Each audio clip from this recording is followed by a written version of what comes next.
Z Business Plus makes managing fuel easy. It's fee-free with choice benefits like 8 cents off every litre, every day, everywhere you need us. Sign up today for the 2022 CanStar Blue Best Small Business Fuel Card. Z is for New Zealand. T's and C's apply. Netflix, new series out at the moment, been out for a couple of weeks or thereabouts. It's a documentary series, 4 parts. It's called FIFA Uncovered. Here's a wee glimpse into the trailer that precedes the show. Sepp Blatter was the godfather of football. Being a member of FIFA is like being in the secret garden. There's an unspoken code. You can do whatever you want. They wanted to be a force for good. The lines between right and wrong blurred. Wire fraud, money laundering, Racketeering, tax evasion. FIFA became a criminal organization. They're looking at 75 years in jail. You are innocent until declared guilty. Yeah, the series out now, FIFA Uncovered on Netflix. 4 parts into some of the more grimy details of FIFA through their recent history and how it all sort of went horribly wrong and whether it is getting back on track. It focuses on Sepp Blatter, his involvement as FIFA president, also the dishing out of the World Cups, the votes that saw the World Cup go to Russia in 2018 and also Qatar, of course, at the moment in 2022. Interesting timing. On purpose, of course, to get this out just before the World Cup started. It is well worth a watch. Joining us now to discuss this documentary series is the producer and writer of FIFA Uncovered, Miles Coleman, joining us out of London. Miles, thanks so much for joining us on News Talk ZB. Fantastic to be speaking with you. So first and foremost, I guess the question I've got is, why FIFA? Why did you and your production team want to dig in further to this organisation? Yeah, it's a good question because basically FIFA is not, in some ways, the sexiest of football topics. Anyone who wants to make football documentaries generally focuses on players or managers, you know, the stuff that makes the sport fun.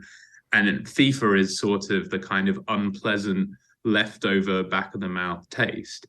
And I think in some ways that was exactly the challenge that drew us to the story.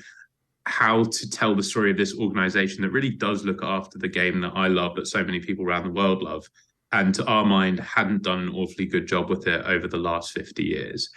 And there were a couple of instances that really jumped out at us as being the sort of tentpoles narratively for our story. The first is, how did it come to be that FIFA executives were being arrested in 5-star hotels in Zurich in 2015? And the second tentpole, which is obviously very topical, is how did it come to be that the World Cup is being hosted in Qatar in 2022? And our feeling was, if we could answer those two questions in a documentary, we would be creating something that would help spur on the global conversation of the game off the pitch.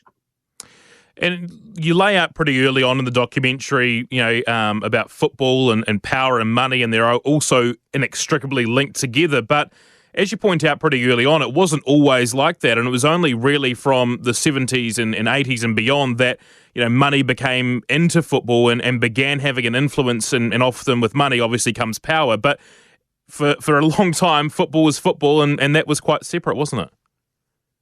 Absolutely. I'm showing my age a little bit, but I can't remember a football shirt that didn't have a sponsor on it. Like, I just don't have that memory in my brain. And then what we as documentary makers are quite drawn to are these notions of kind of, the first X, or the original sin, you might call it. Like, who was the first person to go, I'm going to sponsor a football team? Where are the first dollars and cents that come flying in? Because I think if you understand how something originates, you can then understand how it grows and where we got to. And what we learned was that basically football and FIFA was a pretty amateurish organization, pretty amateurish game as late as the 70s. And even though there are sort of these great players, Pele and so on, at that time, the money wasn't really there. It's certainly not the massive global mega business that it is today. Some people estimate that about 1% to 2% of global GDP is somehow linked to football. And that's an astonishing rise from something that's pretty amateurish. And really what our series tries to do is look at the presidencies of two men, first Joao Havelange and then Sepp Blatter, and show how they grew the game. And we don't necessarily have an opinion that this is a terrible thing that it grew or a wonderful thing that it grew. It's much more about showing how football ballooned in size, not just kind of financially, but also in terms of power and politics. And there was a bit of a sliding doors moment, I guess, in 1998, and Sepp Blatter, gets the pass mark to stay in that role and go forth and takes charge of football for another almost 20 years from that point onwards, whereas he's being pushed by a sort of anti-corruption candidate, and that forms one of the sort of tent poles of your documentary series that, Sepp Blatter from that point on sort of accelerates, I guess, what we've come to know as FIFA in the modern age. Massively. Again, like as documentary makers, sliding doors moments, forks in roads are very great. They're filmic. They make sense from a kind of storytelling narrative angle. And in this instance, it really was a proper sliding doors moment. It really was a opportunity for FIFA and football to have taken a different road. And I think sometimes you have stories about politics, which are actually, the reality is much more complicated. There are all these different factors and so on. And then there are these political stories that really come down to what did 200 men, and they were all mostly men, I think, if not all men, what did 200 men in a room decide one day in 1998? And that set in motion, that catalyzed everything that we see today. And I think for me, putting this, it was part of the team putting this together, when I looked at the footage of Lennart Johansson weeping on stage as he loses that election, I was profoundly moved by it, because I got the sense of a man who was not just upset that he'd lost an election, but also could see the future and could see the dark road that football was about to take as a result. And one of the dark roads from New Zealand's perspective is I'm not sure if you're aware of it, the Charlie Dempsey story of 2000, and abstaining from the vote that would have sent the World Cup into South Africa in 2006.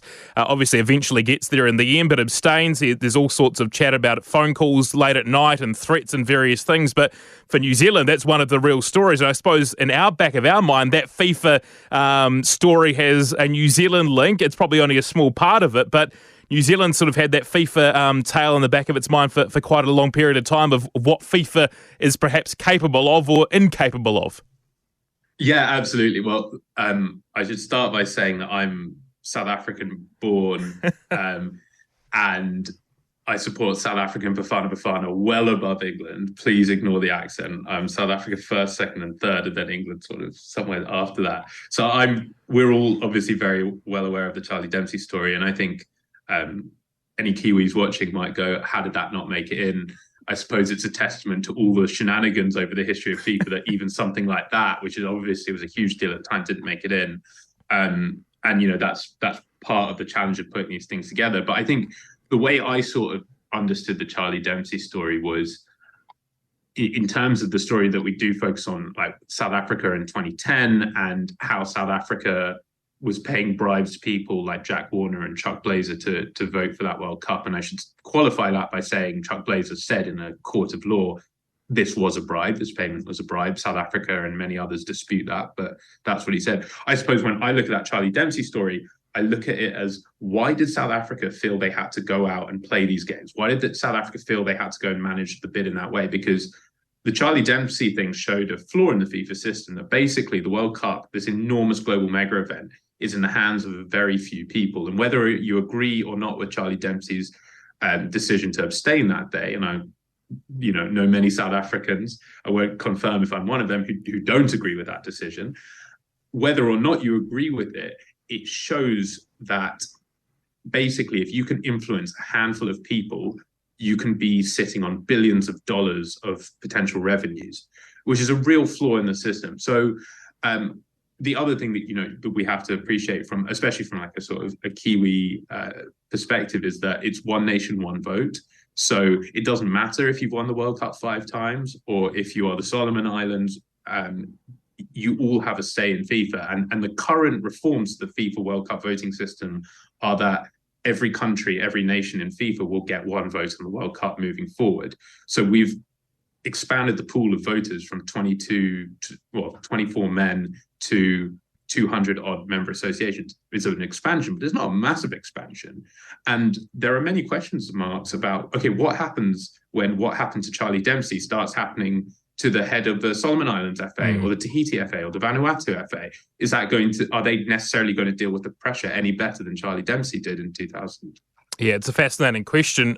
Watching the documentary, you see Sepp Blatter talking, and initially I thought it was archival footage, but no, you've actually got Sepp Blatter to speak, Mohammed bin Hammam, the architect of the Qatari World Cup bid, and some others as well that you perhaps wouldn't necessarily expect to speak. I suppose with someone like Sepp Blatter, how do you convince him to go on the record and front for your documentary, a documentary called FIFA Uncovered? Well, in the first instance, we didn't have a title at that point. It was Untitled FIFA Project. That's genuinely true. So that certainly helped things. But I think the two examples you mentioned, Blatter and bin Hammam, are very interesting because they're very different in nature. Sepp Blatter, I'd love to say that we were extraordinarily charming and erudite, and we convinced him after many months of hard graft and relation. We called up his PR representative, said, we're doing this program about FIFA. We're going to tell every single angle. And they said, sure, where do you want Sepp? What time? The reality is, and I've used this sort of metaphor before, giving Sepp Blatter a camera is like giving a carpenter a hammer. He is a natural born politician. He belongs in front of the camera. He has the gift of the gab, and he is convinced that he can convince you. And if you look at how he made his career, he did so just by using his political nous. So us, a poxy team of filmmakers from London, bring it on as far as he's concerned. But I think you're right to point at other people. I think people are surprised to hear that Blatter was so up for it. When you speak about other people, bin Hammam hadn't given an interview to anyone in 11 years. Certainly not to a foreign film crew. Certainly not on the eve of the Qatar World Cup. That was a different story. And there were people like Ricardo Teixeira, who speaks in the documentary. He's actively wanted by the US judicial system. If he got on a plane and went to Miami, he'd get off that plane in handcuffs. So there were certain people who spoke to us.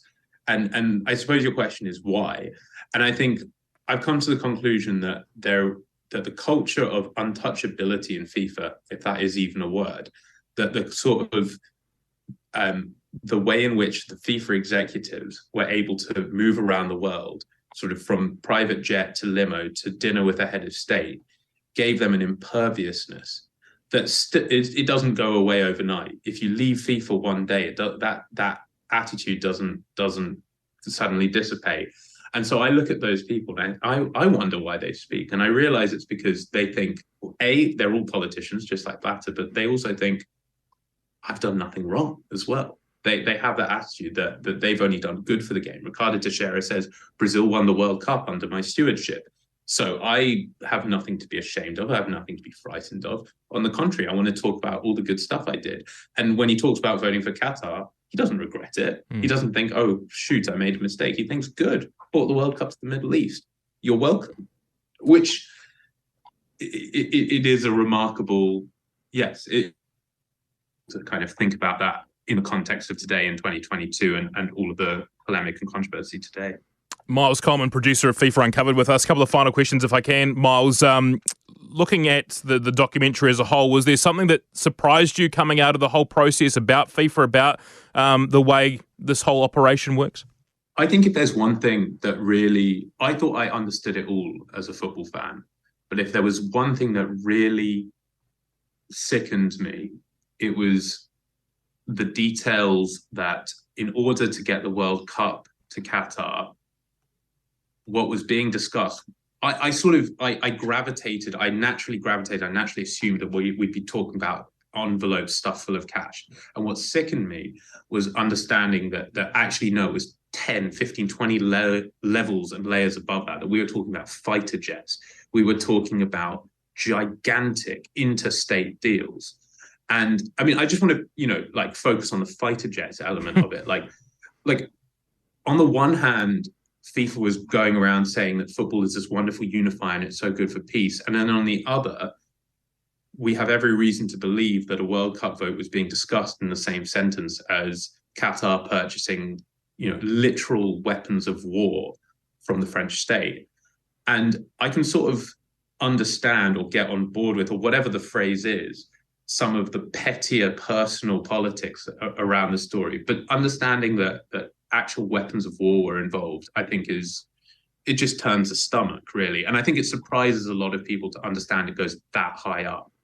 And just finally, Miles, are you able to watch this World Cup, which is ongoing at the moment, and sort of switch off for 90 or whatever minutes the game goes for, with all the added time and everything like that? But are you able to switch off and decompartmentalize, I suppose, and just enjoy the football for what it is, or is it still that stomach churning, that feeling in the back of your head that this is an organisation that has got a fair few issues?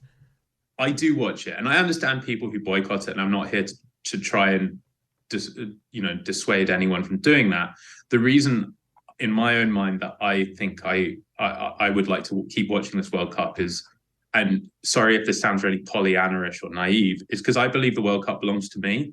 I believe it belongs to the fans. I believe it belongs to your listeners. I believe it belongs to the players and the coaches and the physios and everyone who makes the World Cup. I simply do not believe that it belongs to FIFA.